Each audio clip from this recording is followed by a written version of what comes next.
You're here, are you?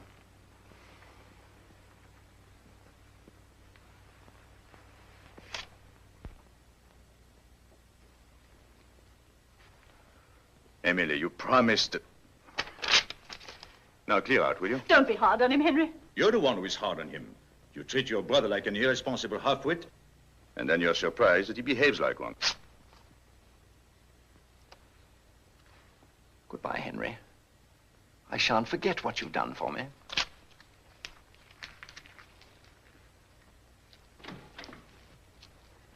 You're so unkind to him, and the poor boy's in such difficulties. Entirely through his own fault. I sometimes think he's the only person in the world who still cares for me. He was saying such sweet things to me before you came in.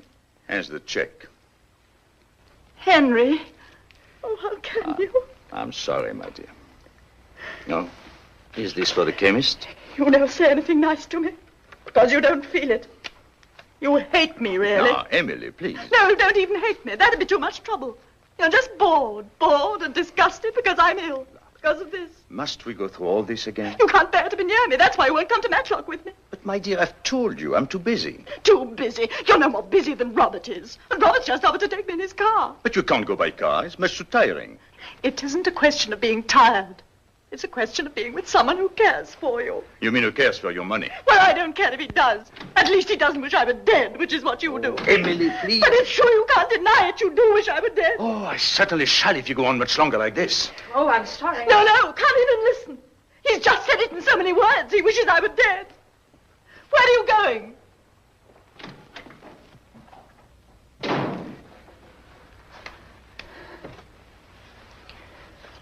Oh, he's forgotten Janet's birthday presents. Go after him, will you?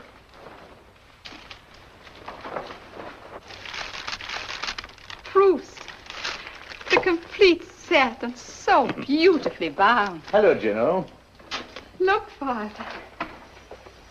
Oh, thank you, Henry. I'm so happy you like it. Oh, I can't make head or tail of it. Show me the thing Emily gave you. Isn't it lovely? They've spoiled me. I don't deserve You it. deserve everything you get. That's a fact, Maria. Spending her life looking after a wretched old crock like me. Father, please. Sacrificing herself when she ought to get married. I'm not worth it. I ought to be dead. Making everybody's life a burden. Now this girl of ours is going to leave us. Oh, don't worry about it, Father. It'll be all right. Very pretty. What news of Emily? That's what I came to talk to you about. Will you do us both a charity and come to lunch with us tomorrow? I'd love to. But why is it a charity? Blessed are the peacemakers, and we are in need of a peacemaker. Oh. What's it all about? The usual thing. What, women? Father, please. In this case, it happens to have been something else. All right, take me out. It's time to go and feed the dogs. I began it, I'm afraid, by objecting to her brother. That made Emily object to me, violently. After which we both lost our tempers. Utterly senseless, of course, but then such is life, unfortunately. It needn't be. No, I suppose not. If I were a little less impatient. And Emily could be more understanding. Then each of us would be somebody else and would live happily ever after.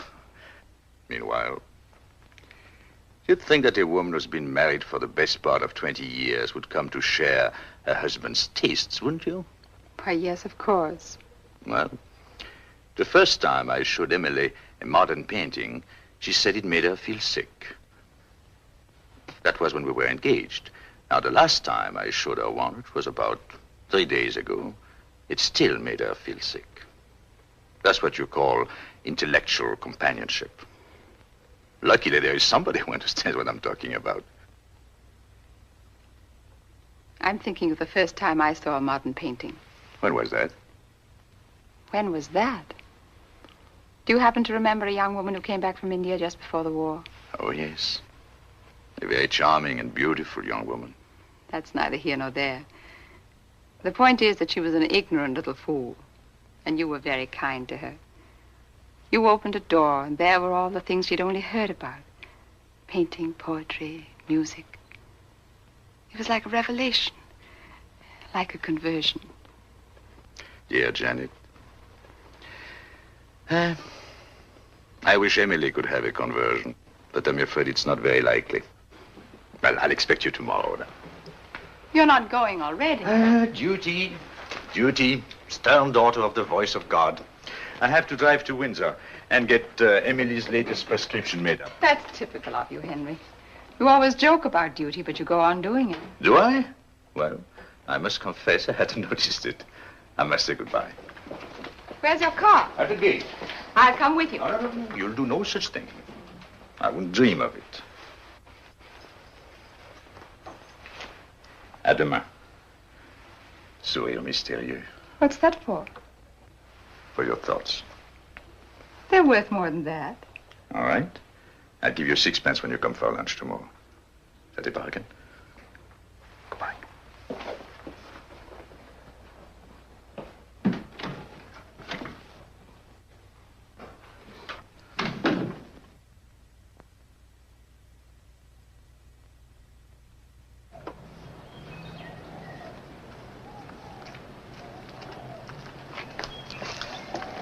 We'll go to the chemist's first, Captain. Yes, sir.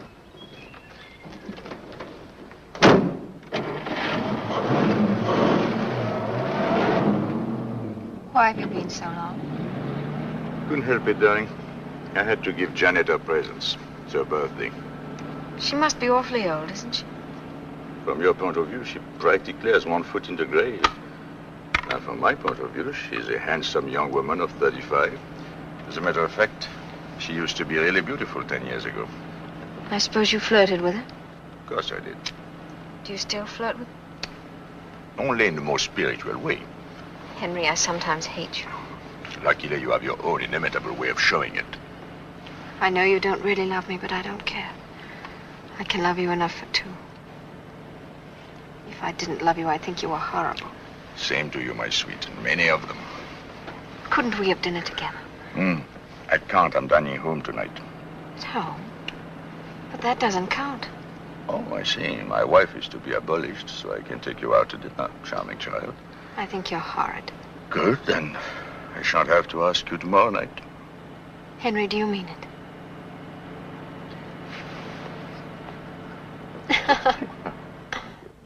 He's got no right to treat Robert like that. No right at all. But, my dear, you must admit that Robert's a bit, well, irresponsible. Well, at least Robert's got a good heart. Henry never thinks of anybody but himself. You're being unjust to him, Emily. You haven't been married to him for 18 years. If that's how you feel, I'm surprised you haven't left him. And see him trotting off with another woman? No, thank you. But if it would make him happy. That's the best possible reason for not doing it. Emily, I don't know how you can be so unforgiving. Why don't you let him go? Do it for your own sake. For my sake? It isn't good for you to feel so bitter and revengeful. No wonder you're ill. Rubbish. But it's true. People die of those feelings. Or else they live on them. Shall I tell you the only reason why I'm still alive? Because Henry'd be so happy if I died. Do you really mean that, Emily? Of course I do.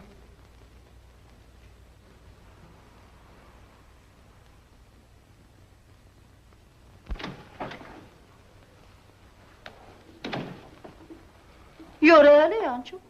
It's my afternoon out. And by the way, you don't mind if I'm a little bit late getting back this evening, do you? My sister's giving a party. Peas. I'm so bored with peas. Oh, well, I'll see if Cook has something else instead. Wait, nurse. Emily, you're having lunch with us. No, I won't see him. Nonsense. He'll say he's sorry and you'll forgive and forget and then we'll have a nice little party to celebrate. Oh, all right. Send Maisie in to help me to dress. And I'll go and tell Henry.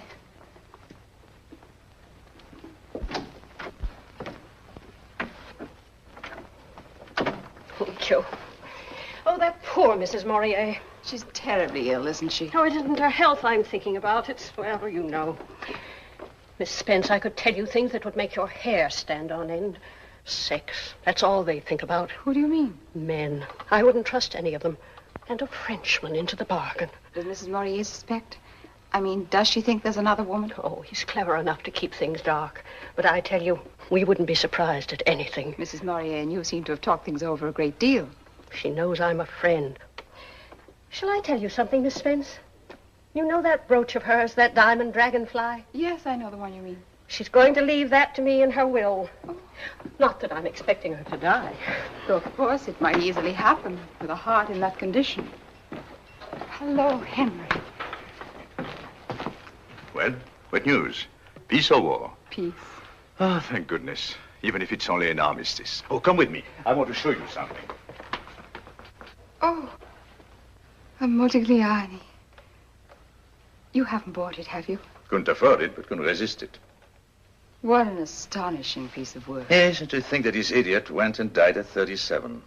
When he might have gone on painting this sort of thing. I've got no patience with people who die young. Make a note of it, Janet. You're invited to lunch on my 80th birthday. Are you sure you won't be bored with me by then? No. I'll still be wondering what's going on behind that mysterious little smile of yours. What is going on, by the way? You want to answer? Where is that sixpence? Now you have to tell.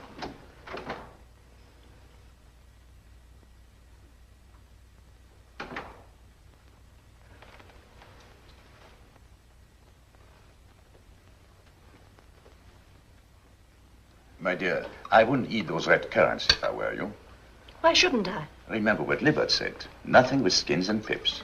But I'm so fond of currants. There's no reason for making yourself ill. Don't be a tyrant. Of course, I believe in letting her have what she fancies.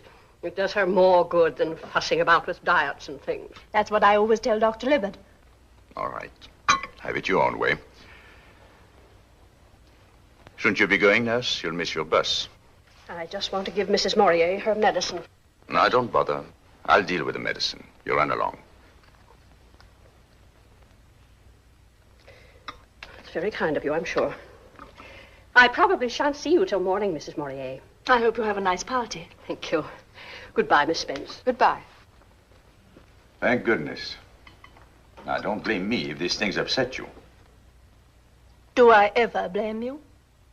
You never have anything to blame me for. I'm the ideal husband. That isn't even funny.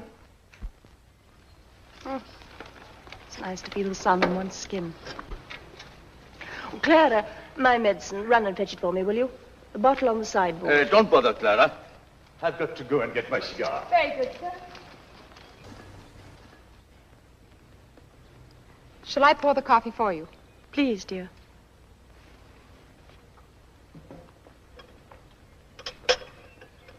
You take sugar, don't you? Rather a lot, please. Libert always gives me the most evil-tasting concoctions. 3 lumps. That ought to take the taste away. And here's 1 in the saucer. Coffee for you, Henry? And no sugar. Thanks. Here you are, my dear. Thank you.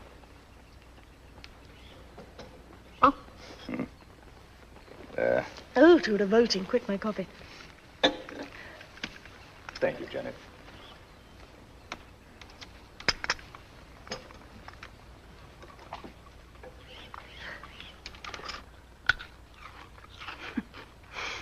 You know, I used to get punished for this when I was a child. Nothing to what I used to get for doing this.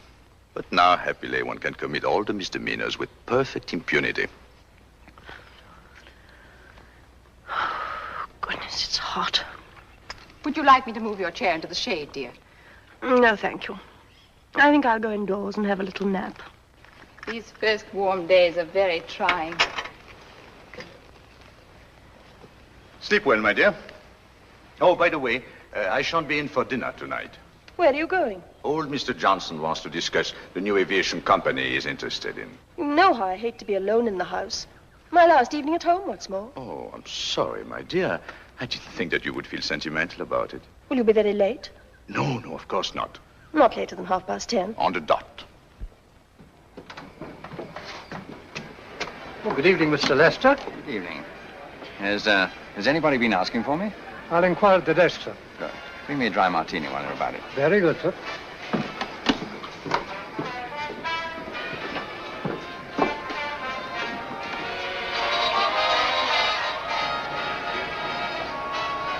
Horrible, isn't it? There ought to be a law against those things. Don't you think so? I don't know. Do you like music? Not much. You don't? Oh, that's bad. Nothing for you at the desk, sir. He brought only one. He can easily fetch a second. No, thank you. Thank you. Teetotaler as well as a music hater. Added to all this, you appear to be practically dumb. Now, there's a good deal to be said for dumb women in every sense of that ambiguous word. In the first place... Hello. Sorry, Emily. I'm so glad you've come. There's a man here who's been bothering me. What? No, Henry. Your eyes do not deceive you. 'Tis indeed your irresponsible and half-witted brother-in-law. Won't you introduce me to this charming young person? Doris, this is Mr. Robert Lester. Miss Mead. How strange life is, Miss Mead, to think that you're practically a member of the family. I must tell Emily about this new addition to the domestic circle. She'll be delighted. Excuse me, Doris.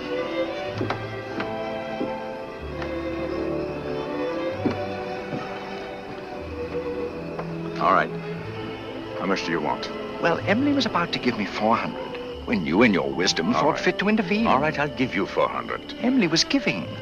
You're buying. Not a penny less than 500. Robert, you are. Henry, you know how I hate bad language. All right. Come around tomorrow, I'll give you a check. I'll come early, before Emily gets up.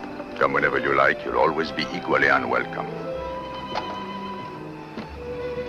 This has been a very memorable occasion, Miss Mead. I intend to celebrate our meeting with some champagne.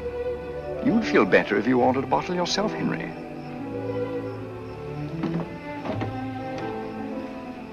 Is he really your brother-in-law, Henry? Yes, I don't want to do anything that's wrong. it will be all right. I'd rather give you up altogether, just because I love you so much. Oh, darling. Thank you, Doris. You make me feel almost ashamed. Robert was right about one thing, though. We need some champagne with our dinner. After all, who tells you the world is not coming to an end this evening? Let's assume we have only 6 hours before the last trump. 6 hours to make the best of.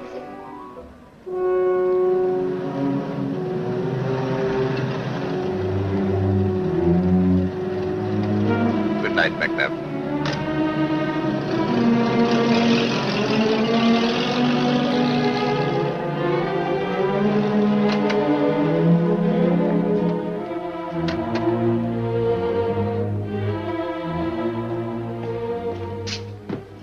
Libet. Is my wife ill? They tried to reach you at Mr. Johnson's, but there was no news of you there. Oh, no, I was detained. I had a breakdown. Your wife kept asking for you. I'll go up to her at once. I'm afraid it's too late. Too late? Oh, yes, I suppose she's asleep. Mrs. Morier passed away about 4 hours ago. You mean she's dead? Unfortunately, I was not there when they called me. I arrived when it was all over. The only person who was with her was Janet Spence. Janet? Yes, the servant sent for her. There was a violent attack of nausea in the late afternoon, and that is what knocked out the heart. She must have eaten something that disagreed with her. At lunch? I suppose so. Oh, excuse me. I saw the lights and I wondered if there could... Is anything wrong? Nothing, except that Mrs. Morier is dead. What do you mean? She died of heart failure while you were out. It was because you let her have those currants. You remember? I warned you at the time. But you wanted to have your own way, didn't you? Is this true, nurse? Oh, but she liked them so. But you know how strongly I've always insisted on a bland diet. Well, I never thought that a few currants... No, you didn't think that they would kill her, but they did. Please, Maria, this is a professional matter. We don't want any rhetoric injected into it. You better go to your room now, nurse. I'll talk to you tomorrow. And let us stick to facts, Maria. It may have been the currents, or it may not. All we know is that something upset her, that she had a heart attack. Can I go up to her room? I'll wait for you here.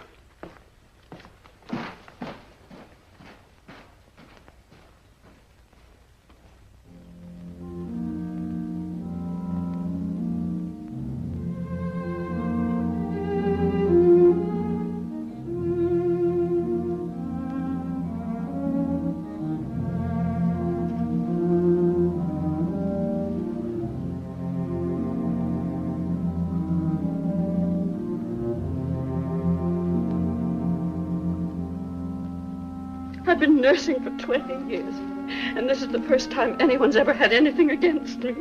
You mustn't take it so hard. Oh, he's trying to ruin me, Miss Janet. I'll never get another job. Nonsense. I couldn't wish for a better nurse for my father. That's very kind of you, Miss Spence. Did you know our nurse is leaving? Yes, I had heard.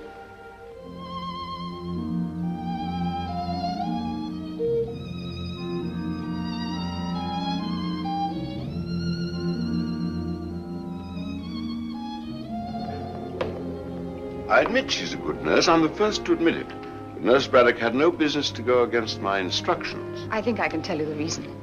She wanted to spite Henry. To spite him? What for? She didn't like him, that's all. Just because he belongs to the male sex, I suppose. Some of them get like that. Janet, I'm so thankful you were with Emily at the end. Yes, I think it helped her.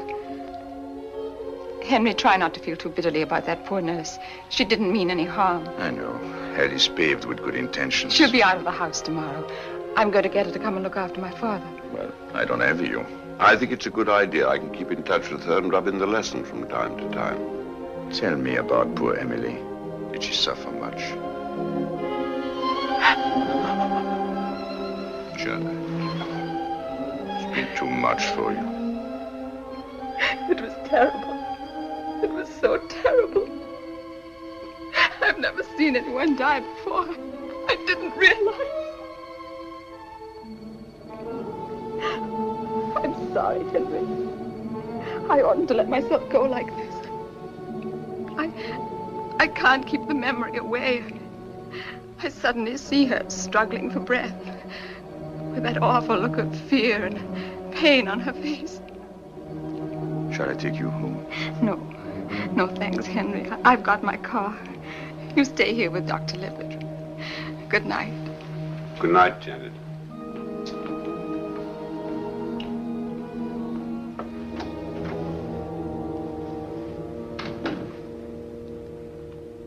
There's nothing to say, of course. Just platitudes that don't mean anything. One talks in one universe, one dies and suffers in another. I found that out when Margaret died. You two were very close, weren't you? We were married nearly 30 years. 30 years. And yet, it isn't the time that counts. It's what you feel, what you are. Remember Emily as she was then? Margaret used to say she looked like the princess in a fairy tale. Shall I tell you where I was this evening? It seems sufficiently obvious. Suppose you think I'm pretty contemptible, don't you? I never thought of that. But I feel extremely sorry for you sometimes. Being born with a lot of money. It's no joke. Heaven knows it's dreary work having to earn a living, but at least it gives a certain purpose and direction to one's life. Whereas a rich man, a man without a job or a family to support, he can afford to live discontinuously, if you see what I mean. Without any purpose but his own tastes and appetites. In other words, he can afford not to be a real human being. Do you think I'm capable of changing? At this moment, yes. But it's easy to be heroic at times of crisis. What's difficult is to behave even moderately well at ordinary times. The question is, how much will you want to change a month from now? Am I as weak as all that? I simply don't know. Wouldn't surprise me if you were. Wouldn't surprise me if you weren't. At 56, I've stopped being surprised at anything. Well, I must go to bed. I've got a heavy day tomorrow.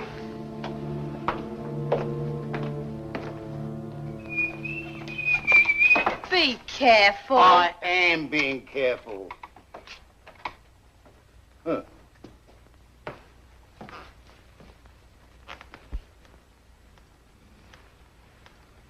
It's a speaking likeness. I'd recognize it a mile off. Oh, I'll give you such a smack in the face for that. Good afternoon, miss. What is going on? Where's Mr. Murray? Didn't you know, miss? He's gone. He's gone to Cornwall. Oh, very odd. He didn't say anything to me about it. He only made up his mind yesterday. All of a sudden. Clara, he says to me, I need a change. So I says to him... Did he say when he'd be back? No, but we're having the whole house repainted. You know how long that takes. And anyhow, Cook and Maisie and me have got 3 weeks off from tomorrow. Oh, lucky beggars. Wish I could have 3 weeks off. Come on, Jenny. What a sky. Isn't it wonderful? But you're not looking at it. No, I'm not. Volupté, fantôme élastique. Oh, stop it. I hate it when you talk French. I'm afraid you'll have to learn to put up with it. For better, for worse, in English and in French. Till death do us part. Darling, how much do you love me? How much? Let's see. I would say about 17 times as much as I love English cooking. No, this isn't a joke. You're perfectly right. English cooking is a tragedy. That's why we're starting for Paris tomorrow. Paris? Do you mean it? Unfortunately, I've got to pick up some papers on the way up to London. You mean at your house? Good. Then I'll have a chance of seeing what it looks like. No, you won't. You're going to wait for me at your Aunt Nellie's. But, darling... I don't want anybody I know to see us together. Not until we're back from abroad. You know as well as I do how they talk. But the servants are away. You told me so yourself. I know, but the house is full of painters. Not on a Saturday afternoon. And tomorrow is Saturday. Please let me come and have a peep at it, please. All right. Thank you, darling. Don't thank me. Thank yourself. Ce que femme veut, Dieu le veut. A woman's will, heaven's will. You know, I can't help feeling rather nervous. What about? About meeting your friends. About being Mrs. Henry Maurier. Sometimes I wish we could keep it a secret forever. That would be romantic, wouldn't it? You see, I left school when I was 16, so I don't really know anything. And look at the sort of people you go out to dinner with. Judges and admirals, authors. And then me in the middle of them. What do you expect me to do? Don't do anything. Just be. That's good enough. But after all, I'll have to say something. What on earth shall I say? Well, ask them what they think about the Einstein theory. Henry, you're a beast. You might at least pretend to talk to me seriously. After all, you've talked seriously to other women. Which other women? Miss Spence, for example. You're serious with her, aren't you? Oh, am I not? That's precisely why I married you, not her, which shows that there is something more in marriage than an ability to make polite conversation.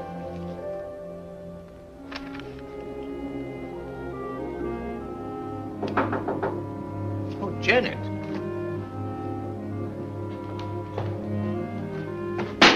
Last these painters. Well, what a pleasant surprise. I thought you were in Cornwall. I had to go to town unexpectedly, so I took the opportunity to do a little burglary on the way. Without letting us know you'd be here. I'm just driving through. How did you know I was here? I saw the light. Oh, and here you are. Well, I'm delighted. Now, let's see. This seems to be comparatively free of paint. Sit down, won't you? May I? I won't stay long. Oh, I'm glad you came, Janet. As a matter of fact, it will save me writing a letter. What's this? Open it and see. But Henry, it's Emily's bracelet. And Emily would want you to wear it. Me? I don't know anyone who has as much right to it as you do. Oh, no, Henry, I don't deserve it. Here, take it. But Janet, she loved you. She'd want you to have something that would always remind you of her. No, I can't. Now, Janet, I shall be offended if you don't take it. Offended? Do you want me to have it? Of course I want you to have it. I just felt it was too much. It's not nearly enough. It's really very beautiful. Do you mind if I finish off this little job while we talk? Of course not. How did you like Cornwall? Oh, beautiful.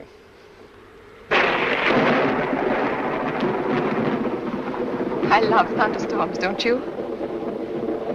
Frankly, I don't. I once saw a man killed by lightning just a few feet away from me.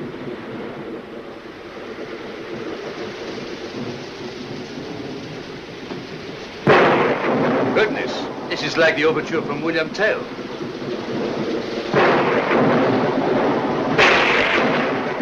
I knew this would happen. heaven knows where they keep the candles. No, don't. You're spoiling. Look at the trees, writhing and struggling as if they were trying to get free. But they can't. They're tied down. 1, 2, 3, 4. Less than a mile away. Listen, what a relief. What a liberation. Like someone that's had to keep everything locked up inside herself and then suddenly she can let go. You must have known what that's like, Henry. Not what what's like. Poor Henry, you haven't had much happiness in your life, have you? Oh, I've done pretty well, all things considered. Health, money, books. Golly, how I hid it. You're quite right, Janet. I'm far from being happy at this moment. You can make a joke of it, but I know what you've been through. The isolation, the spiritual loneliness.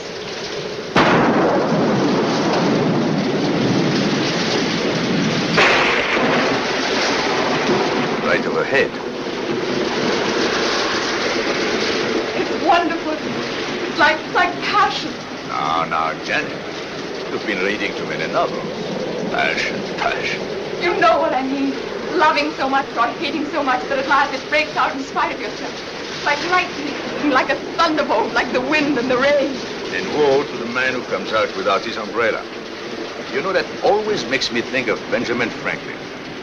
Sending his ridiculous little kite into the middle of an electrical convulsion. Heaven knows why he wasn't killed. He certainly asked for it. Henry, we're free now. We needn't pretend any longer. I don't quite understand. I tried to hide it. But you must always have known, just as I've always known about you. About me? Of course. I knew what you felt. And I knew you'd never admit it out of a sense of honor and duty. I respected you for that, even though I suffered from it. We don't have to think of anyone but ourselves now. Janet, really, you don't understand. We can't. We mustn't. Forgive me, Henry. Please forgive me. My dear, don't let us say anything more about it. Your nerves are on edge. It's the thunder. I ought to have known how you feel about it. It's still too recent, too painful. Poor Emily. Emily? That face. I thought I'd put it out of my mind. So frightened. So horribly frightened. And I talked about us. No wonder it upset you. Can you forgive me? Listen, Janet, I think I ought to tell you. While I was away in Cornwall... What happened while you were in Cornwall? Well, to cut a long story short, I got married. You got married? Yes. It's someone you don't know. As a matter of fact, I've only known her for a few months. But I'm sure you like her when you meet her. Of course, she is rather young. Only about 18, as a matter of fact. Quite a baby. 18? Yes. It's absurd. So, you see, she has plenty of time to learn. What are you laughing at? Oh, nothing in particular. Janet, we're still friends, aren't we? Of course we are. Better than ever. Nothing like a good joke to bring people together. A joke? You didn't think I was serious, did you? No. Oh, of course not. Well, I must be getting home. I'll take you in the car.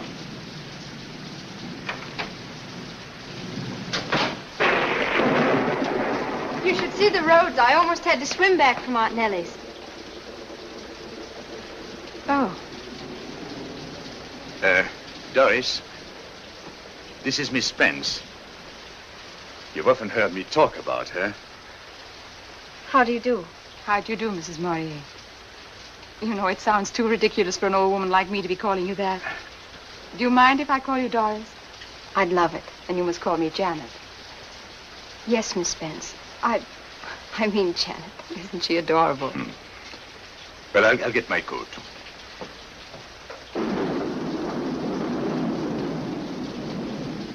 Tell me, Doris, are you very, very happy? Yes, I think so. You only think so? No, I don't mean that. I'm sorry. Let's talk about something else if it upsets you. But I am happy, really and truly. It's just that... Well, I'm not very clever. And Henry seems to know everything, you know, about art and things. Art and things? Oh, you sweet child. Well, here we are. I shan't be long, dear. Henry, please let me go with you. No, you stay here and change your shoes. But I don't want to. What's the matter? You afraid of the dark? No. Afraid of something else. Can't you feel it, Henry? You must be very insensitive. Feel what? She's still here, isn't she, Doris? All right, come on. Let's go to the car. Well. Married, eh? Sensible fellow. High time this girl got married, too. You give her a talking to, Maria. Father. I'll do my best. Well, where is she? Take off that ridiculous hat. That's better. It's your mother when we were first engaged, the living image of her. Turn around. Yes, definitely so. Remember the picture of her in the riding habit? That's the thing she was wearing when I saw her first. Don't you ever ride anything but a habit, my dear. Women aren't the right shape for breeches. Whereas in a riding habit, well, men could still have illusions. What's life without illusions? Nasty, solitary, brutish, and short. Women's legs are shorter even than life. Let's see you without that hideous mackintosh.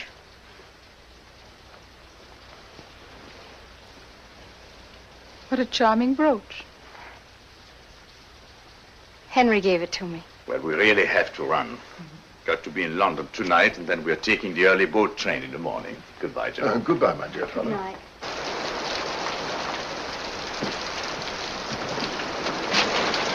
Good night, honey. Good night. Good night. Good night.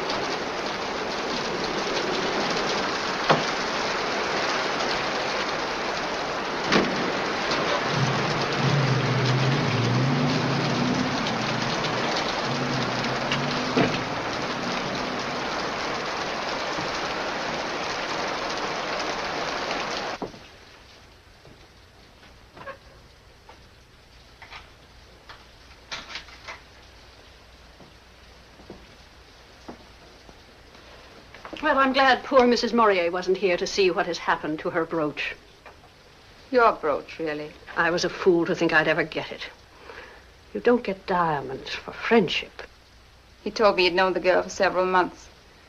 That means that even while poor Emily was alive.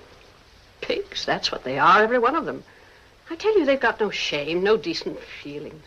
And now, when she's scarcely cold in her grave... Must have been a great relief to him. You mean when she died? Seeing that he wanted to marry the girl. Who tells you he didn't have to marry her? I'd be ready to bet on it. And it was lucky for him when poor Emily died when she did. Just at the right time.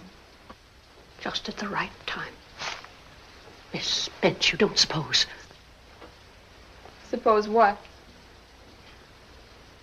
Why wouldn't he let me give her her medicine? Well, you're not suggesting... But that's ridiculous. That stuff he brought back from the chemist's. What stuff? Stuff for killing weeds. I happened to look at the label. I know what was in it. So that's why he made all that fuss about those red currants, just to give himself an alibi. You're not serious, are you? I certainly am. You're mad. It's unthinkable. After all, I've known him for years. You've known A, Mr. Morier. The one who talks so nicely about pictures and all that sort of thing. But you've never known the one who can't keep his hands off girls. He'd do anything, I tell you, anything.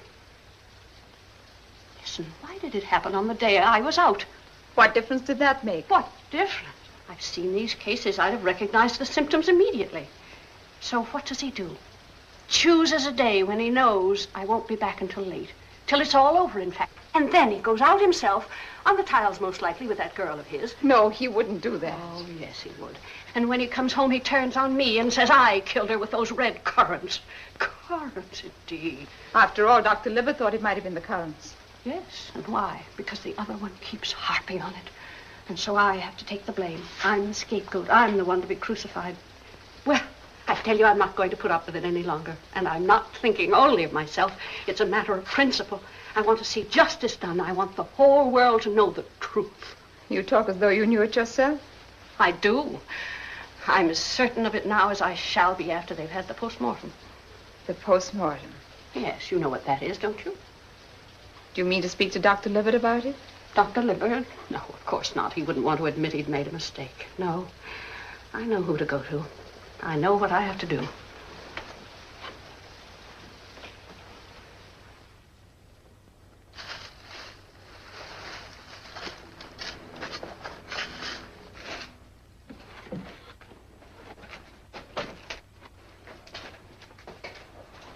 It's horrible, digging up somebody after they're dead.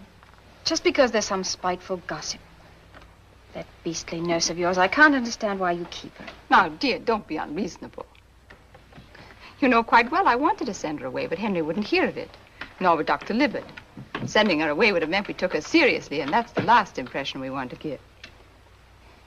We were having such a wonderful time in Paris. Then to be called back for this nonsense. And the painter still in the house. The horrible smell everywhere. Darling, how dreadfully unkind of me. I quite forgot to ask you how you've been. Is everything going as it should? Well, I still feel sick in the morning, if that's what you mean.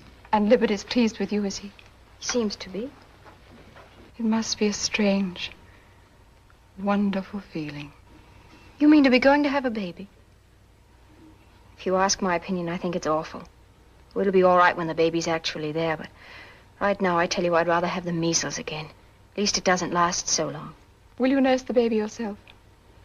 I don't know. I hadn't thought about it. I would, if I had one. I wouldn't feel it were really mine if I didn't. When do you expect Henry? He ought to be back pretty soon. How was he when he went off this morning? Rather worried, I suppose. No, he was too angry to be worried. Makes him furious the way they're treating him. Then you do not agree with Dr. Libard's diagnosis as to the cause of death? Yes and no. I am of the opinion that Dr. Libbard was perfectly correct in stating that death was due to heart failure. Where I differ from him is in regard to the cause. And what was the cause, in your opinion, Dr. Dawson? Arsenic, sir. But that's impossible. No interruptions, please. You'll be given an opportunity of speaking later on, Mr. Murrier. Please go on, Dr. Dawson. The organs were removed and examined. Both Ranch's and Marsh's tests were used. And the presence of poison in considerable quantities was clearly established. And were the quantities sufficient to constitute a fatal dose? Unquestionably. Do you know Mr. Morier by sight? Yes, sir. Do you think you could give him this note? It's rather important. All right, sir. I'll manage somehow. Thank you. Oh, much obliged, sir. It was one of your duties, was it not, to bring Mrs. Murrier's medicine to her after meals? It was. Did you bring it to her after lunch on the day that she died? No, I did not. I'll wait till she's finished, sir. Then when the next one's called, I'll slip in and give it to her. Take the testament in your right hand. Will you repeat the oath? I swear by Almighty God that the evidence I shall give the court shall be the truth, the whole truth, and nothing but the truth. So help me God. So I took the coffee things out into the garden and put them down on the table. And what then? And Mrs. Morier says to me, "My medicine, Clara, run and fetch it." And did you go? No, sir. Why not? Because Mr. Morier says, "Don't bother, Clara. I've got to go in and get a cigar anyway." Thank you. You may step down. Adjourn until 2:30. The court will adjourn until 2:30 tomorrow afternoon.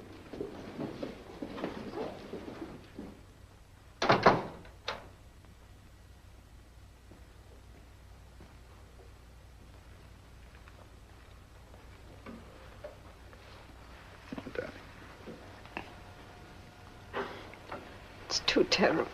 Yes, it's terrible because it's impossible. And yet it's happened. It's all my fault. I oughtn't to have let you love me. I knew we shouldn't have done it. But I cared for you so much. Darling, if they do anything to you, I shall kill myself. Don't talk nonsense.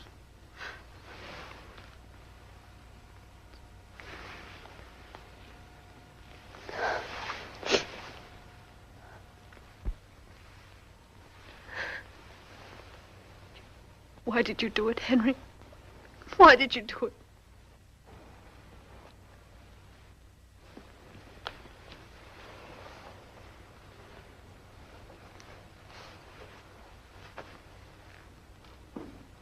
You all seem to take it for granted that I murdered my wife.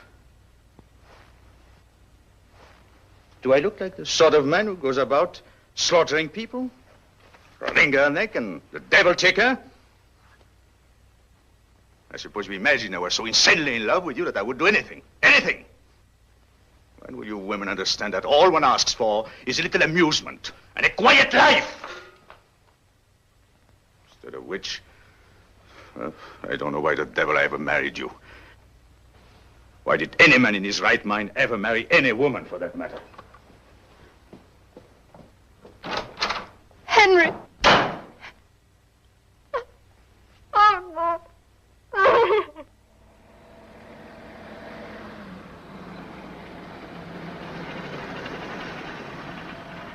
Morier! Libert! I've just been sent for to your house. What for? Your maid told me over the phone that your wife had taken poison. Taken poison? Fortunately, it was nothing more than an overdose of sleeping tablets. I've told them what emergency measures to take, so I'm hoping it won't be too serious. Get it.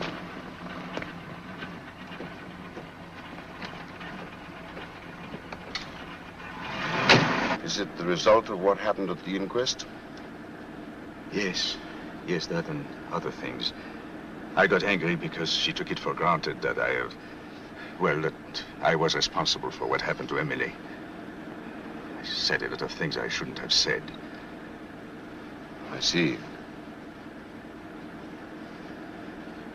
Libert, do you think I did it? No, I don't. Then how did it happen? One of them tries to kill herself. Perhaps the other succeeded. But why? Why? Ask yourself, Morier. If you were a woman, would you have been very happy as Mrs. Henry Morier?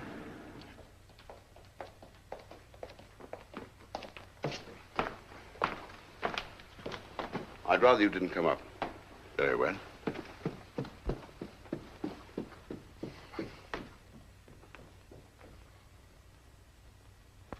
Well, that's that, young woman. 2 days in bed and you can do what you want. No more of this sort of thing, remember? What's to prevent me? Nothing except your own common sense and common decency. He doesn't love me. I don't want to go on living. Well, who cares what you want? Who's interested in your beastly little emotions? Why not think of somebody else for a change? I think of Henry all the time. No, you don't. You think of yourself in relation to Henry, which is a very different proposition. Thank you, Macy. You may go. And remember, if you wake up in the night with cramps in your intestines, don't blame Henry. It's your own fault entirely. There. You're quite right, Dr. Livett. It was wrong. I promise I won't do it again. Good girl. No, I'm not good. That's why all this is happening. Tell me, how can I help you? Well, in the first place, you must believe in him. Through thick and thin, in spite of everything. That's the first thing. Then whatever happens, you must be strong and calm. No tears, no harrowing scenes. They're just an indulgence, that's all. Some women cry as easily as a pig grunts. They enjoy it very nearly as much. So don't do it. Don't do it. And finally, remember you're going to have a baby. That's probably the best thing that ever happened to Henry. So for goodness sake, don't let's make a mess of it. See who's here?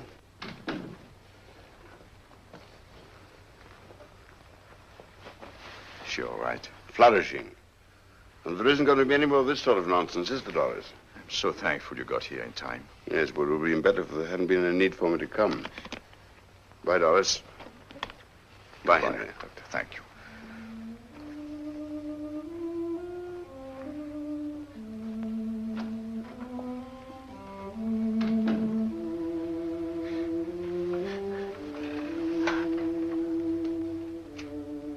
Can you forgive me, Doris?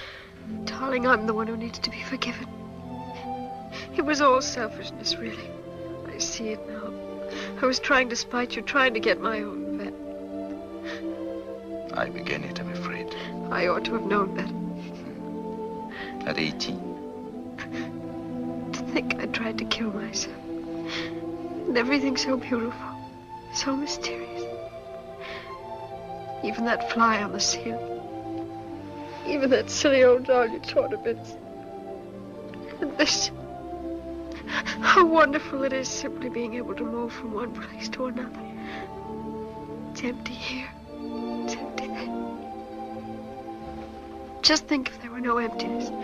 If everything was so jam full that you couldn't move, like in a coffin. That's death. That's hell. Oh, darling, I was forgetting. Before you came back, I rang up the Imperial Airways. There's a plane leaving Croydon in the morning. This is Friday. There's the whole weekend in front of us. We could be in Africa before they found out, or in Turkey, or... Henry. You still believe I did it? But I don't. Then why did you suggest I should run away? Oh, I've been a fool again. I made you angry. It's only because I love you so much. Because I was so terribly anxious in case you couldn't make them understand. Shall I tell you something? I said a very stupid thing this afternoon. I said I didn't know why I ever married you. Well, perhaps I didn't know it then. But now I do know. I know very well. Why? Because I love you. Oh, darling.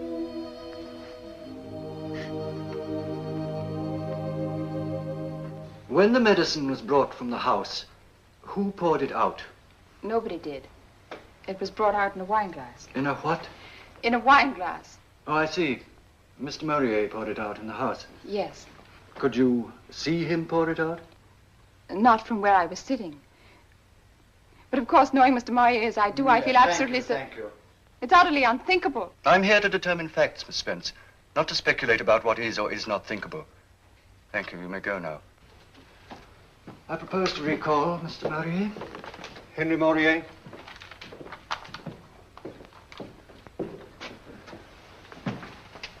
And we now come to a rather painful subject.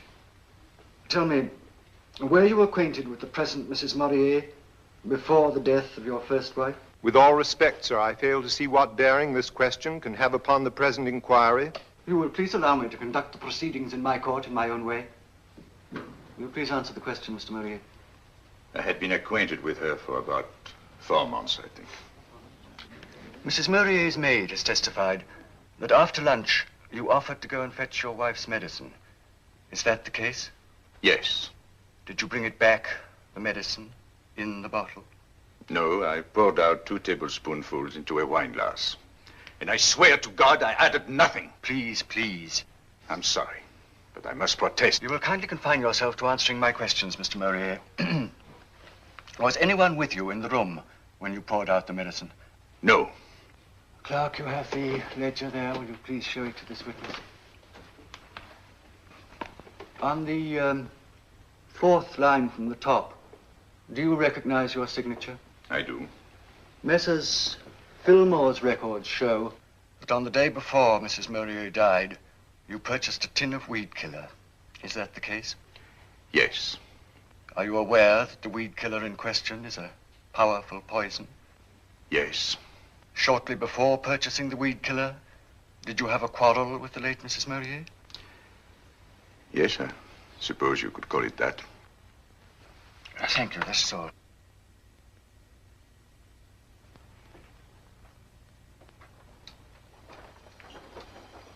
Well, here we are. Sure you won't change your mind and come with us? No. I'm going to start by feeding the dogs. Does you good to be with dogs for a change. Takes your mind off your troubles. Wouldn't mind being a dog myself. Comfortable kennel, free meals, unlimited access to the females of the species, and when you're old, they shoot you.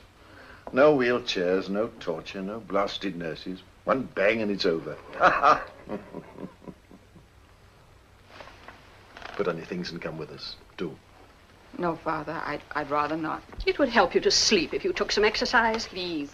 A good brisk walk, that's what you need, dear. And then 5 minutes of deep breathing. I'm a great believer in deep breathing. That and abdominal massage. Up the ascending colon across and then down, up across and then down 40 or 50 times. I used to do it for poor Mrs. Murrier every single day. Poor thing, poor thing. Well, she'll sleep easier in her grave after this.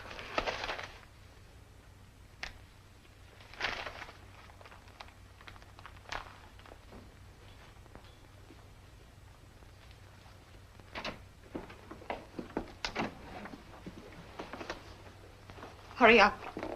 Quick. All right, all right. Have you got your bag of dog biscuits? We'll be back in time for tea. Don't let it get you down.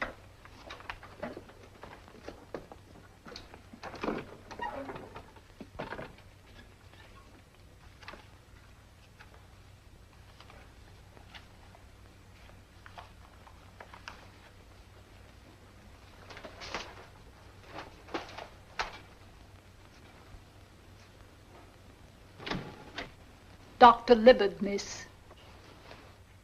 Show him in.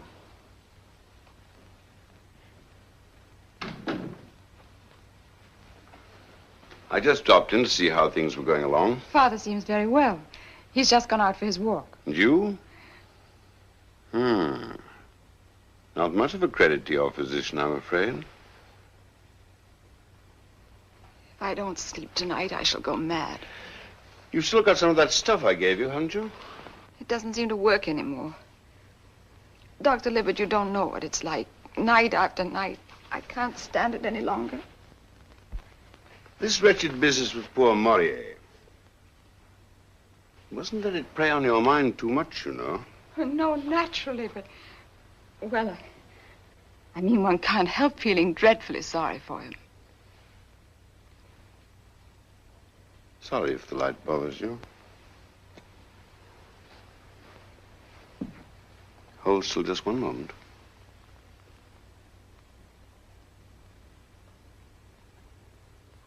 Mm-hmm.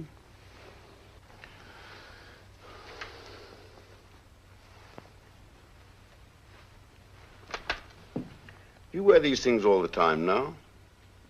I find the light very trying. It's been like that ever since I started sleeping badly. And then, of course, poor Emily. You were very fond of her, weren't you? Oh, yes. Yes, I loved her. Well, wouldn't that account for all your trouble? Grieving over the death of a friend. And what a death. What a death. Suicide at the best, murder at the worst. And remember, Macbeth hath murdered sleep. Murdered it for a lot of other people as well as himself.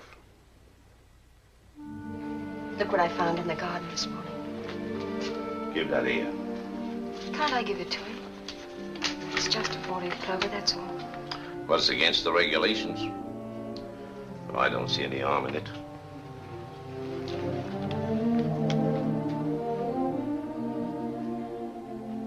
You think it's awfully silly, don't you? Silly to love someone. It's the only thing that makes any sense. How does Libbard think you're getting on? All right.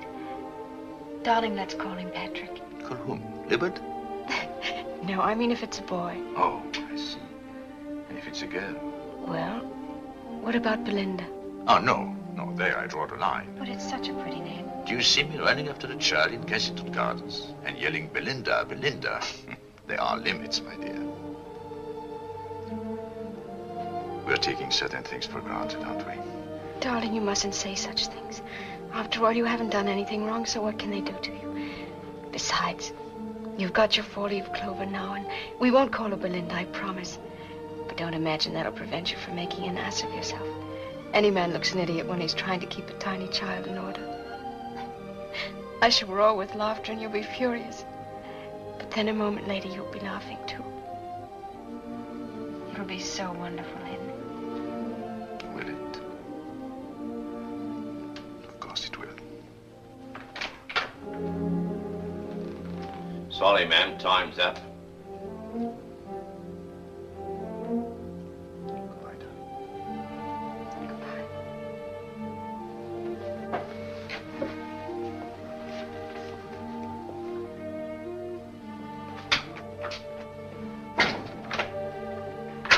Come on.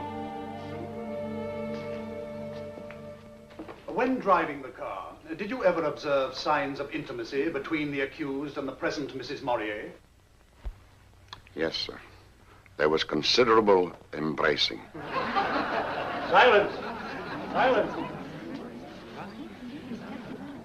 On more than one occasion? Yes, very frequently, sir. I have no questions to ask this witness, my lord.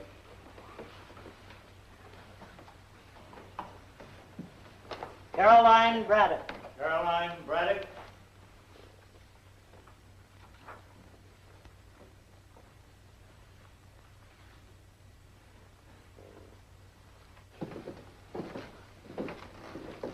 Janet. Sorry if I frightened you. Have they called you again? No, I've been sitting in court with Doris. Do you think... I mean, how is everything going? Not too well, I'm afraid. You mean for Henry? Yes. They're all coming home to roost, every one of the follies he ever committed, and goodness knows there were enough of them. Do you remember in the gospel, men and women who were possessed by devils? I sometimes wonder if that isn't the only plausible explanation of some of the things we do. Things that we know are against our own interests, things that are obviously wrong and idiotic and suicidal. And yet we do them. Or is it somebody else inside us that makes us do them? If it's somebody else, then we wouldn't be responsible, would we? I think I'd better get back.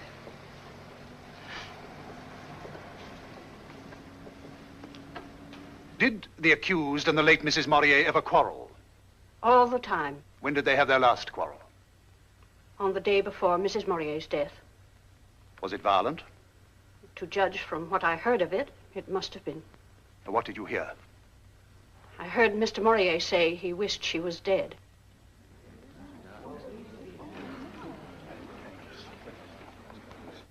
The day before she died, of poisoning, remember, the deceased wrote as follows. Robert, darling, herewith the check Henry tried to prevent you from having. He was horrible to me after you were gone. He said he wished I was dead. I can't see you tomorrow, but come the day after and we'll decide definitely about the journey. Ever your affectionate Emily. Now, did you see your sister again after you received this letter? No, I didn't. She wrote it on Tuesday afternoon. I got it on Wednesday morning. And on Wednesday evening, she died. When she was taken ill that night, the servant sent for you, is that correct? Yes. Did you see Mrs. Morier alive that night? Yes, I was with her till the end. Was she unconscious at the time you came? No, she was fully conscious. Then she was able to speak? Yes, she was able to speak. Did she say anything about poison? No. No, she didn't seem to realize she'd been poisoned. Nothing to indicate that the poison was self-administered? No. Nothing. Now, what are the motives for the crime? There were two of them. Among the lowest and most contemptible of all human passions. Lust and avarice. His wife is rich. She has made a will in his favor. Her life is heavily insured. And now to the lure of money is added the compulsion of another, even stronger passion. When his wife falls sick, what does this man do? Does he sit beside her bed to comfort her? Does he devote himself to alleviating her sufferings? No. He wanders abroad in search of low and criminal distractions. He finds a young and innocent girl. He flatters and cajoles her. He dazzles her with the display of his wealth and fascinates her by his knowledge of the world. True, he denies the fact of his adultery, but nevertheless, he cannot deny the fact of his infatuation. The unhappy invalid at home is unaware of what has happened, and yet how terrible for her are the consequences of that infatuation. Her presence becomes increasingly irksome to him. Her very existence is a threat to his pleasures. More and more, he wishes her out of the way, and at last that wish is translated into action. The poison is bought.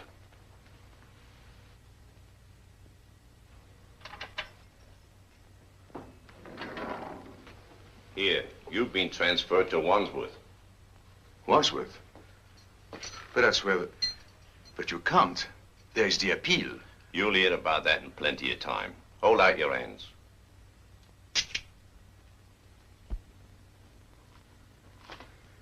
Poor devil. Vengeance is mine, saith the Lord. I never was so glad of anything in my life. But I have some wonderful news for you, Miss Janet.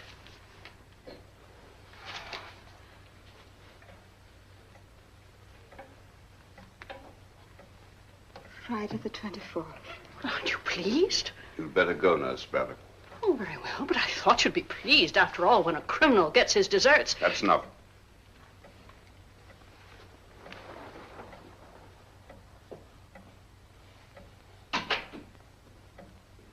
When a criminal gets his deserts. But is he a criminal? I still don't believe it. I didn't believe it either, but now, after everything they brought out at the trial, one must believe it. Must one? I've just been reading a very interesting book. It's an analysis of well-known cases of people who were condemned for crimes they never committed. But they proved it. They proved it in these other cases, too. Sometimes it was a matter of deliberate false witness. Sometimes it was nothing more than circumstantial evidence. It piled up. It all pointed in one direction. The conclusion was obvious and inevitable. And yet that conclusion was wrong. After all, the case is closed now. It can never be reopened, never. So what's the good of talking about it? It's just silly. I don't want to discuss it anymore. They proved it at the trial, and that's that. Not to my satisfaction. I just can't believe that Maurier was responsible. Then who was? What about Emily herself? Suicide? No, Emily would never have committed suicide. Yet she often complained that she was tired of life. I never heard her say that, never. Neither did Nurse Braddock, if I remember correctly. I must say I was very surprised when she said that at the trial. I don't know what she said, and I don't care. Maurier cared, carried a great deal of weight with the jury. Somebody who had been with Emily day and night for the best part of 2 years, and she never heard a whisper of suicide. Yet suicide was the main line of defense. I'm not interested in lines of defense. I'm interested in the truth. I'm interested in justice. And if you're trying to insinuate things, if you're accusing me of telling lies just because... Why'd you let me go on? Why don't you stop me? Well, people don't like being stopped as a rule. You were very fond of poor old Henry, weren't you? Yes, I liked him. I liked him very much. Emily used to say that if she died, you and Henry ought to get married. Married? Him and me? That's monstrous. How dare you? I'm only repeating what Emily said. Talking about me as if I were one of those women of his. One of those... It's disgusting and it's contemptible. I'm sorry, Dr. Libbard. Don't apologize to me. I'm not the one who's got insomnia. What do you mean? We're getting all worked up about Henry's taste in women. It doesn't help you to sleep, you know. You don't imagine I spend my time thinking about that, do you? Well, you were thinking about it just now, quite loudly. Do you ever think about poor Emily? Of course I do. After all, she was my best friend. And when you do sleep, do you ever dream about her? Those are the dreams that make me wake up. I suppose you dream of her as she was when she was dying. Yes. And sometimes I see her sitting out there in the garden, just as she was drinking that coffee.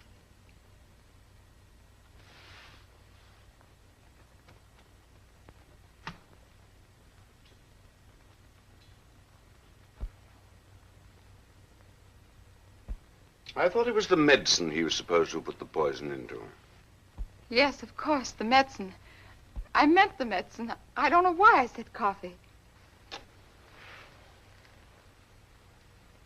Henry didn't give her the coffee, did he? I really don't know. Somebody must have. Anyhow, it's of no importance, is it, seeing that everything's been proved? Quiet. Quiet. Oh, I wish it were all over. All over. You seem to think this business is like something in the movies or in a novel. You seem to think it has an ending at 8 o'clock next Friday week, to be precise. I don't know what you're driving at. I'm driving at some way to make you sleep.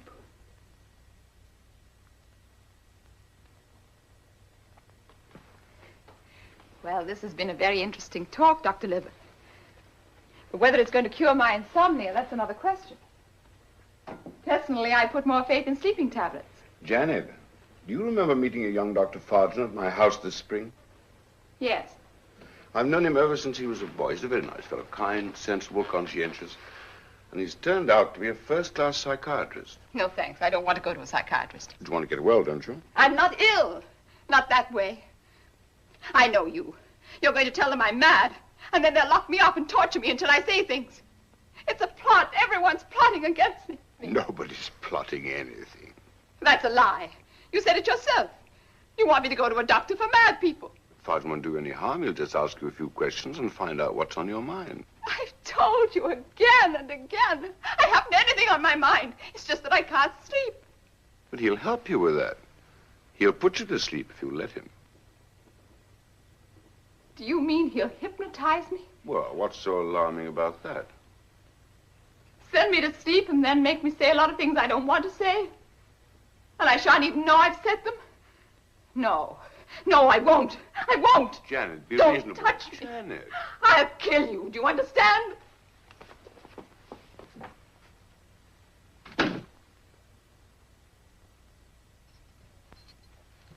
Miss Spence to see you, Maurier.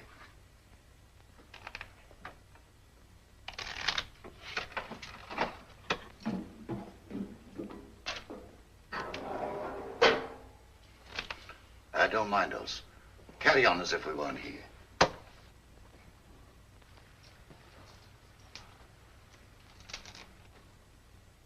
It's difficult to believe that you are quite real. Nothing is quite real anymore. That clock.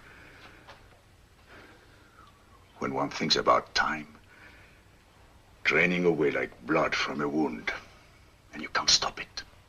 It just goes on quietly flowing until there isn't anymore. And then you're dead. Was it 3:30? Yes, that was 3:30. 4 and 12 makes 16 and 24. 40 hours. A little more than 40 hours. It's like being at the edge of a huge black pit and something is pushing you from behind. Perhaps it would be more bearable if it made some kind of sense. If at least one could believe that there is such thing as justice. There is. Janet, I didn't do it. I swear by all that is sacred. Sacred? What is sacred? Do you remember that night? That night when there was a thunderstorm. You talked about Benjamin Franklin, you know, sending up his little kite to attract the lightning. A sort of scientific, practical joke. Well, sometimes the joke comes off. Sometimes the lightning comes down the string and then, well, people get killed. Get killed? And whose fault is it they get killed? The fault of the lightning? Or the fault of the little man who thought it would be such fun to play tricks with it? I don't understand what you mean. Well, don't try. Just imagine a little group of boys at school. What does your father do? Oh, he's a barrister. And yours? He's an engineer. And yours? My father's dead. He died before I was born.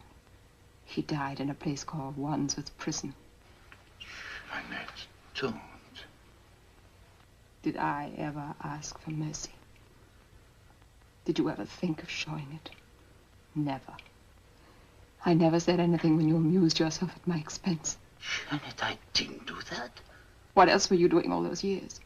Beckoning me on, calling me to you. And then at last, when I came to you, you hit me across the face and then ran off to have a good laugh with that filthy little beast. How dare you say that? Yes, how dare I? Do what you like, but never say. That's shocking, that's disgusting. How old was she, Henry, when she first started doing these things? 18? 17? Slobbering and pouring, and you call it love. Love! Filth, that's what it was.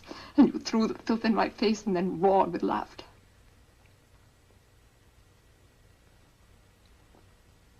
Why don't you go on laughing, Henry?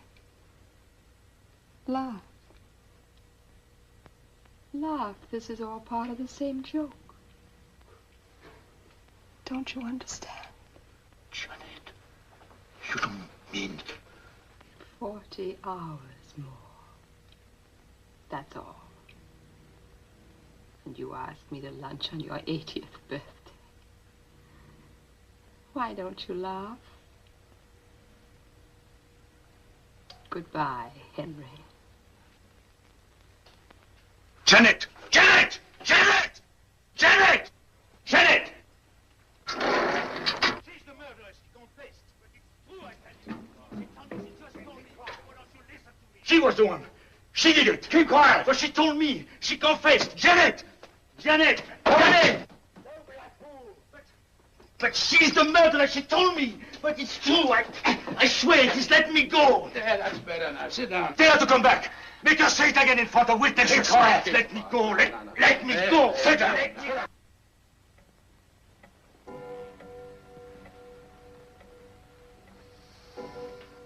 Time passes slowly.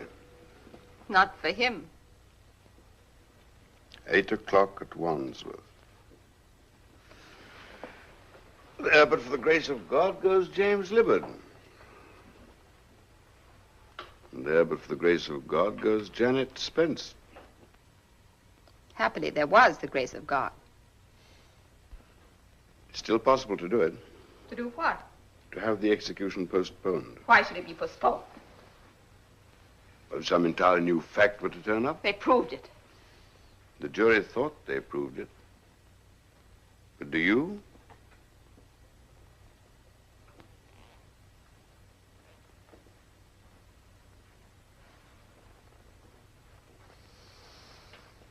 Of course, you know the basic reason why poor Emily was so dreadfully unhappy.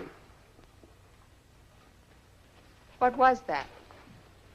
It was because she wouldn't accept the facts as she found them. She was an invalid. She'd lost her looks. She wanted to be treated as though she were young and pretty. What has that got to do with me? That is for you to answer.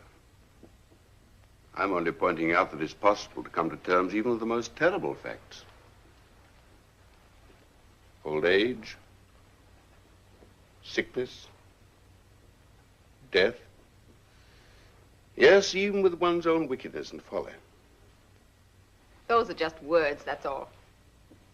Just words. But they can always be translated into actions. Listen, Janet. I can quite understand you're not wanting to go to sleep until you feel that you're safe. But did you ever stop to analyze the word?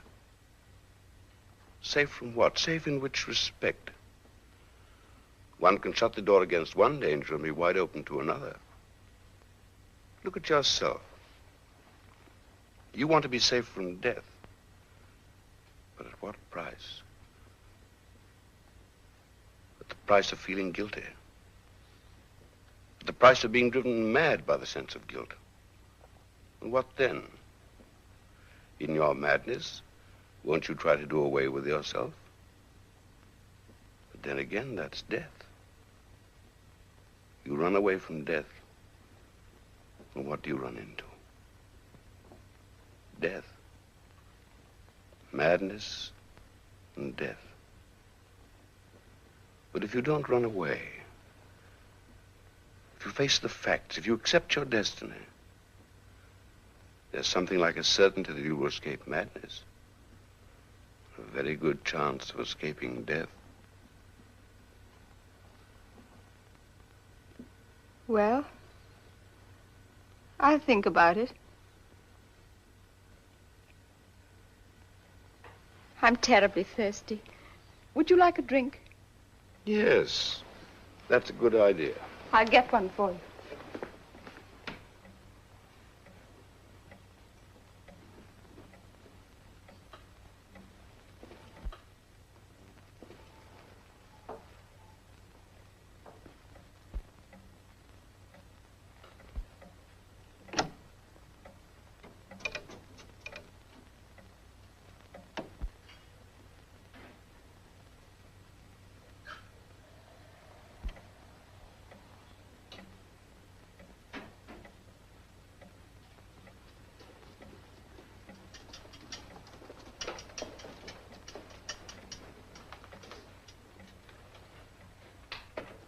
Kali, isn't it? The great mother. And precisely because she's a mother, she's also the goddess of destruction. If you give life, you also give death. Inevitably. I must say they had a pretty realistic view of the world, these old Hindus. Oh, I beg your pardon. I'm really most awfully sorry. I don't think it'll harm the carpet, do you? Just a little fizzy water and a spot of alcohol. Do I get another? Let me do it for you. No, let me.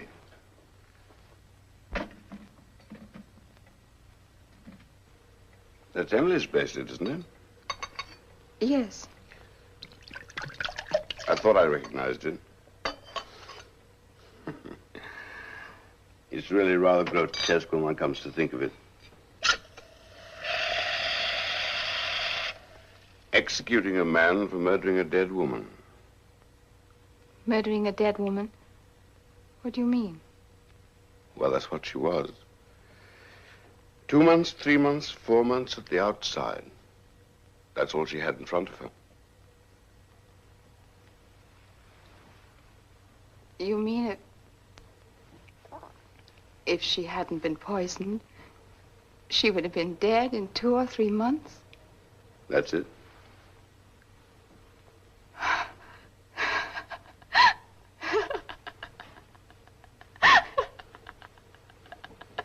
What are you laughing at?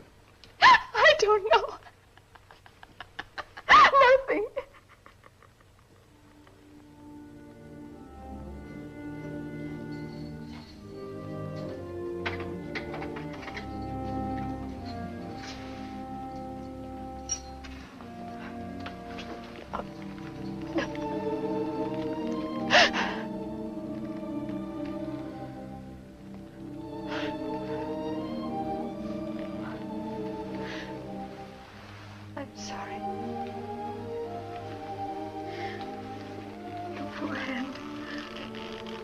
Yesterday.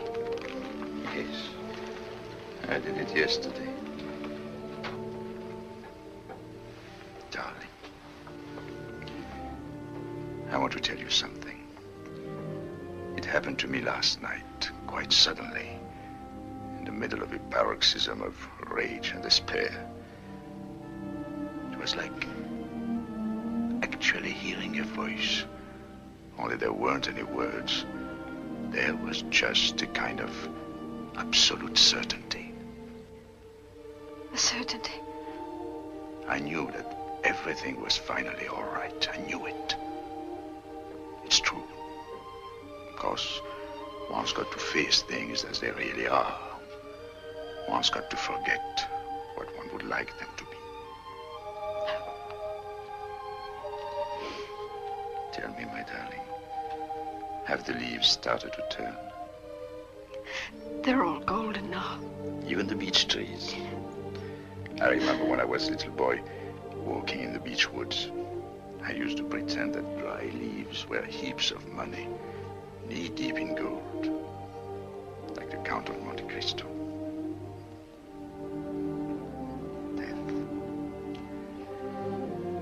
Death.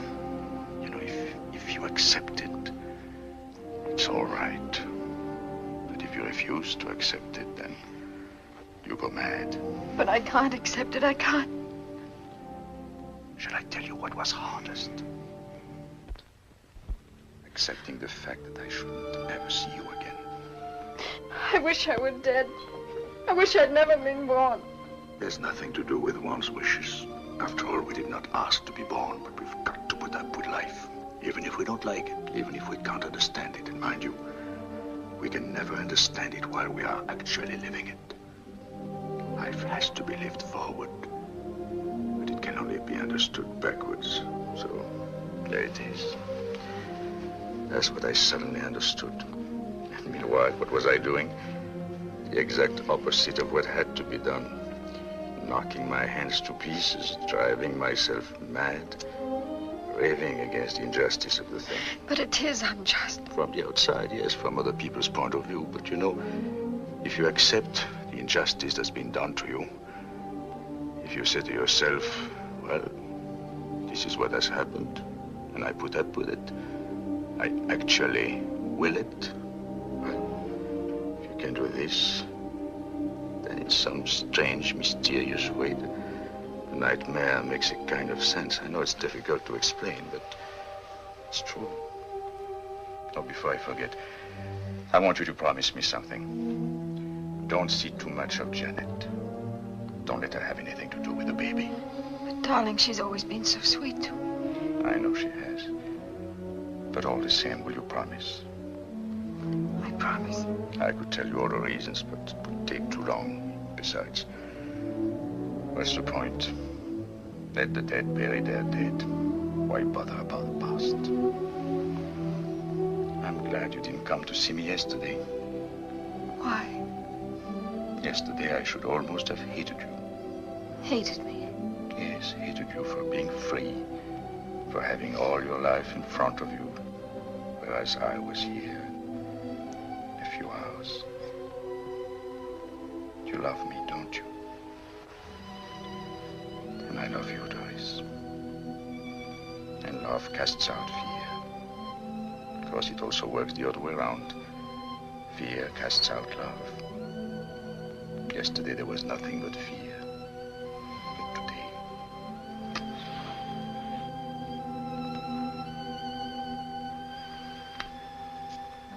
Today it's different. 2, 3. I don't look at the 4th. Another queen. Let's see what I can do. Jack of clubs. Oh, my goodness. Well, here goes. Mine, all mine. You're no good at all. Well, I'm not clever enough. This is a game that requires intellect. Are you ready? Mm-hmm. At last, a king.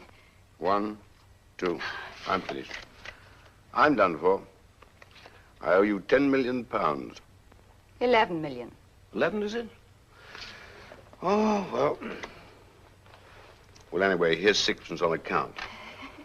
I'll pay off the rest by installments, 2pence a week until the last judgment.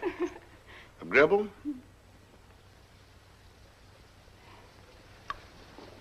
It's raining. I like rain.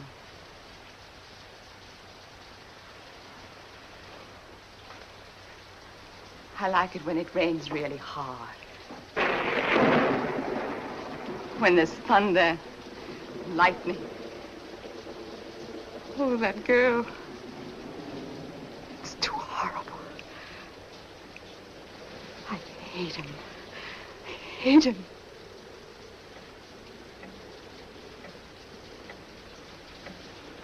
Do you know what the time is? Only 2 minutes. 2 minutes. That's all. Then you will be safe. Safe. I'll be safe.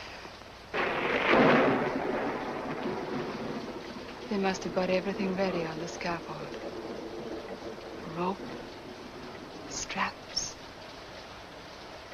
And now they're going down the stairs. There's the governor of the prison, the chaplain. They're walking along the corridor. It isn't far, just a few steps. They're at the door. Someone puts a key in the lock and turns it. The door opens and there he is. There he is.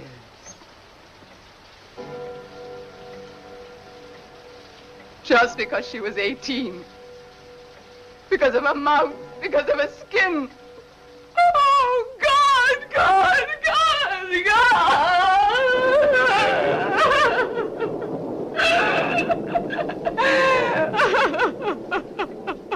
It's all over. No need to worry.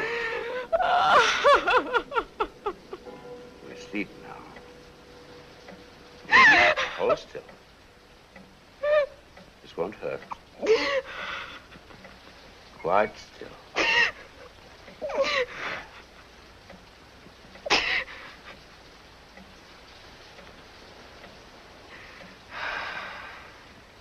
Let yourself go. Feeling comfortable? Yes.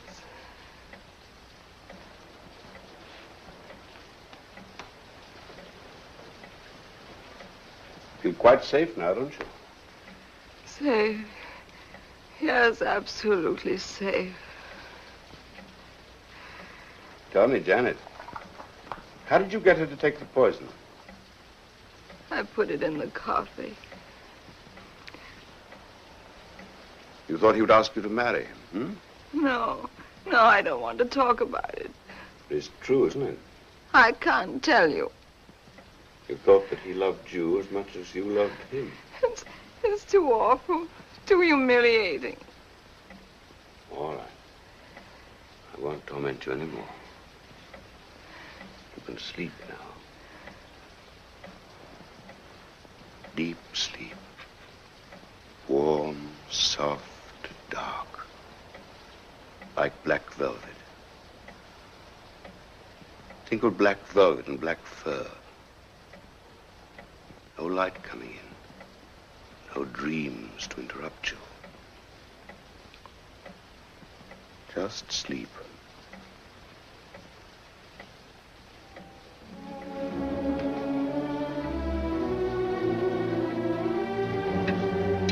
Hello. Give me a toll, please. Miss Battersea 6160.